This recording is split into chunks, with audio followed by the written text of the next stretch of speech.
For today's video mga parikoy, magluluto nga tayo ngayon ng opo na may sardinas at sotanghon. Ito ay napakasimpleng resipe na siguradong masarap at masustansya. Kaya samahan niyo ko kung paano magluto nito. So yun mga parikoy, naghihiwa na ako ito ng sibuyas, luya at bawang. At pagkatapos ng mga parikoy, balatan na natin ang opo. Opo na cellphone. Char lang. Ito ay simpleng ulam lamang na siguradong masustansya at masarap. Ang luto nga natin ngayon mga parikoy ay medyo maanghang na talagang bagay ngayon sa panahon na tag-ulan. Pagkatapos natin balatan ng opo mga parikoy, tanggalin lang natin yung mga nasa gitna ng opo. Pagkatapos natin tanggalin yung mga buto ng opo, hiwain naman natin siya ng pa-cubes. Pagkatapos natin hiwain ng opo, maghanda na tayo ng 2 latang sardinas. Ito nga pala ay maanghang na sardinas. Ihanda na rin natin ang sotanghon. Ang sotanghon ay pampahaba ng buhay. Sana all. Pagkatapos natin may handa ang lahat mga parikoy, magsimula na tayo maggisa. Una kong igisa dito ang bawang. So, masarap kasi kapag bawang ang ginigisa, kapag nasusunog siya, talagang sobrang napakabango ng niluluto natin. Maglagay na rin tayo dito ng pamintang durog bago natin ilagay ang 2 lata ng sardinas. Halu-haluin muna natin yung sardinas para sigurado talaga matanggal yung lansa nito at pagkatapos takpan muna natin ng ilang sandali. At pagkatapos nga ilagay na natin dito ang gulay na opo. Halu-haluin lang natin ito mga parikoy para talagang manuot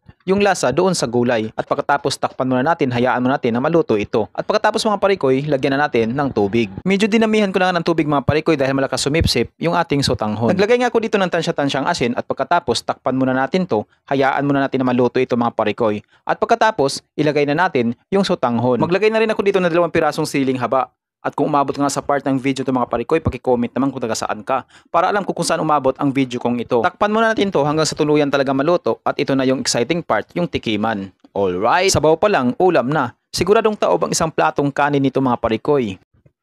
Kainan na. Alright, ito sarap po. Bagay talaga sa malamig na panahon ngayon mga parikoy.